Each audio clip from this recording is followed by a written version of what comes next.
Immunitetni oshiradigan, hazm sistemasini qo'llab-quvvatlaydigan, mushak va o'sish uchun foydali bo'lgan nonushta retsepti. Videoda ko'rsatilgandek kapachoklarimizni yupqa parrak shaklda kesib olamiz. Bir dona kartoshka olib, undan ham 5-6 bo'lak yupqa parrak shaklda kesib olamiz.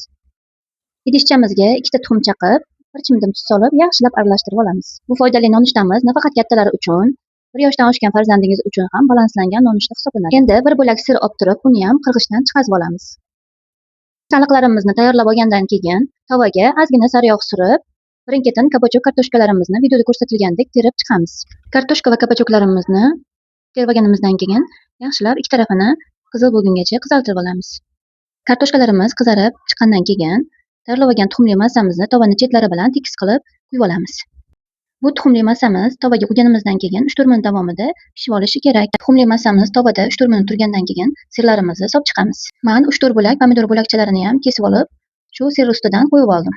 Pomidor tolaga boy bo'lganligi sababli hazm bo'lishini yaxshilaydi. Siz bu retseptni nafaqat nonushta o'rnida, balki tushlik, kechki ovqat o'rnida ham bemalol iste'mol qilsangiz bo'ladi. Ishim yo'q, chaynashga qiynalaman degan bobo-buvilar uchun ham juda ham yumshoqqina chiqadigan retsept. Bu retseptimni Ahmad degani yurakni quvvatlovchi, immunitetni oshiruvchi, antioksidantlarga boy bo'lgan kardamon choyi bilan iste'mol qilsangiz, yog'larni tez parchalanishiga yordam beradi. Video yoqqan bo'lsa, like bosib, yaqinlarga ulashishni unutmang. Siz va farzandingiz uchun doim foydali videolar bilan bo'lishib boraman.